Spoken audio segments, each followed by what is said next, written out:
2014 September മാസം 6 Indian പാർലമെന്റിൽ പാസാക്കിയ ഒരു നിയമമാണ് സ്ട്രീറ്റ് വെൻഡേഴ്സ് സെക്യൂരിറ്റി ആക്ട്.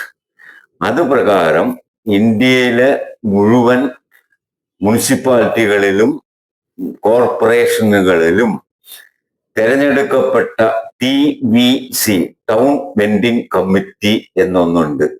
ആ ടൗൺ വെൻഡിംഗ് കമ്മിറ്റിയാണ് വഴിയോര കച്ചവടക്കാരനെ ഒഴിപ്പിക്കണോ വേണ്ടയോ എന്ന് തീരുമാനിക്കാനുള്ള അധികാരം ഉള്ള കമ്മിറ്റി. അതിനകത്ത് മുനിസിപ്പാലിറ്റിയുടെ നിയമോപദേശം ഉണ്ടാവാം എന്നല്ലാതെ മുനിസിപ്പാലിറ്റിക്ക് നേരിട്ട് വഴിയോര കച്ചവടക്കാരനെ ഒഴിപ്പിക്കാനോ ഇരുത്താനോ അധികാരമില്ല.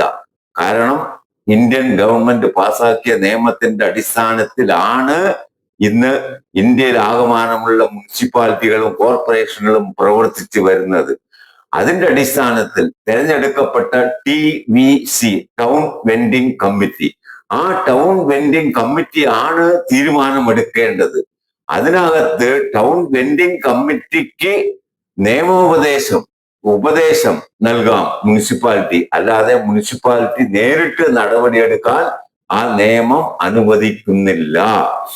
കാരണം പാലക്കാട് മുനിസിപ്പാലിറ്റി എന്ന് പറഞ്ഞാൽ തെരഞ്ഞെടുക്കപ്പെട്ട കേരളത്തിലെ ചുരുക്കം ചില മുനിസിപ്പാലിറ്റികളിൽ ഒന്നാണ് ജനാധിപത്യ രീതിയിൽ ബാലറ്റ് പേപ്പറിലൂടെ തെരഞ്ഞെടുക്കപ്പെട്ട ടൗൺ വെൻഡിംഗ് കമ്മിറ്റി നിലവിലുള്ള ഒരു മുനിസിപ്പാലിറ്റി പാലക്കാട് മുനിസിപ്പാലിറ്റിയാണ്.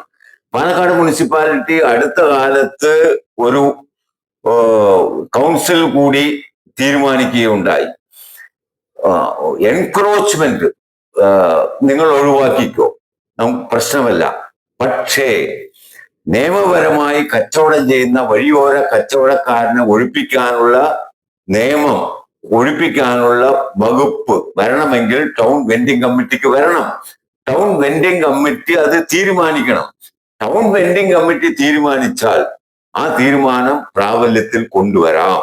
അതല്ലാതെ മുനിസിപ്പാലിറ്റി പാലക്കാട് ടൗൺ വെൻഡിംഗ് കമ്മിറ്റിയെ നോക്കുകുത്തിയാക്കിക്കൊണ്ട് മുനിസിപ്പാലിറ്റി അതിനകത്ത് കടന്നുകയറ്റം നടത്തുന്നത് ശരിയല്ല എന്നതാണ് സ്ട്രീറ്റ് വെൻഡേഴ്സ് സെൽഫ് എംപ്ലോയീസ് അസോസിയേഷന്റെ അഭിപ്രായം.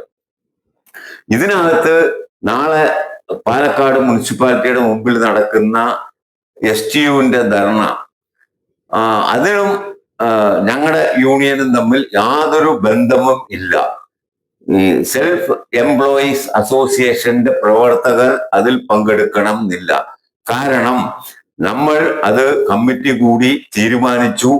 അത് നമ്മൾ ഹൈക്കോടതിയെ സമീപിക്കും. പാലക്കാട് മുനിസിപ്പാലിറ്റിക്കെതിരായിട്ടുള്ള ഈ നീക്കം, വഴിയോര കച്ചവടക്കാർക്കെതിരായിട്ടുള്ള നീക്കം ബഹുമാനപ്പെട്ട കേരള ഹൈക്കോടതി വഴി നമ്മൾ ഇതിനകത്ത് നിയമ സാധുത വരുത്തി എടുക്കും.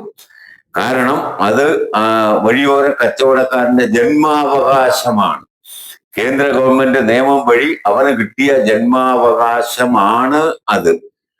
ഒരു ധർണയിലൂടെയോ ഇതൊന്നുമല്ല. ബഹുമാനപ്പെട്ട പാലക്കാട് മുനിസിപ്പാലിറ്റിയോട് ഞങ്ങൾ അഭ്യർത്ഥിക്കുന്നു, ഇത് നിയമപരമായി കഴിഞ്ഞ 5 കൊല്ലക്കാലം ഒരു സർവേ നടത്തിയിട്ടില്ല. നിങ്ങൾ പാലക്കാട് മുനിസിപ്പാലിറ്റിക്കകത്ത് ഒരു സർവേ നടത്തൂ, പുതിയ കച്ചവടക്കാരനെ കണ്ടെത്തൂ, പഴയ കച്ചവടക്കാരനെ ഒഴിവാക്കൂ.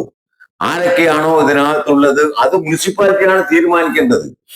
തീരുമാനിച്ചു കഴിഞ്ഞാൽ പിന്നെ അത് TVC കമ്മിറ്റിക്കാണ് അതിന്റെ ഉത്തരവാദിത്വം വരുന്നത്. അപ്പം ആദ്യം നടത്തേണ്ടത് പാലക്കാട് മുനിസിപ്പാലിറ്റി സർവേ നടത്തണം. ആ സർവേയിൽ നിന്ന് കണ്ടെടുക്കുന്ന വഴിയോര കച്ചവടക്കാരനെ തിരഞ്ഞെടുക്കണം. ആ വഴിയോര കച്ചവടക്കാരന് നിശ്ചയിക്കുന്ന സ്ഥലങ്ങളിൽ കച്ചവടം ചെയ്യാനുള്ള അനുവാദം കൊടുക്കാനുള്ള ഉത്തരവാദിത്വം കേന്ദ്ര നിയമം വഴി മുനിസിപ്പാലിറ്റിക്കുള്ളതാണ്. അതാണ് മുനിസിപ്പാലിറ്റി നിർവഹിക്കേണ്ടത്. അല്ലാതെ നീ എടുത്തു പോ, നാളെ നിന്നെ ഒഴിപ്പിക്കും, ആ നിലപാട് മുനിസിപ്പാലിറ്റി എടുക്കുന്നത് ശരിയല്ല എന്ന അഭിപ്രായമാണുള്ളത്. ഈ നിയമം പ്രാബല്യത്തിലാക്കാൻ ഞങ്ങൾ മുനിസിപ്പാലിറ്റിയെ നിയന്ത്രിക്കുകയല്ല, മുനിസിപ്പാലിറ്റിക്ക് എതിരായിട്ട് വേണ്ടി വന്നാൽ ഹൈക്കോടതിയെ സമീപിക്കാൻ ഞാൻ പ്രസിഡന്റ് ആയിട്ടുള്ള ഈ സംഘടന തയ്യാറാണ്. അത് നമ്മൾ ഹൈക്കോടതിയെ സമീപിക്കും എന്ന് മാത്രമാണ് ഈ കാര്യത്തിൽ എനിക്ക് പറയാനുള്ളത്.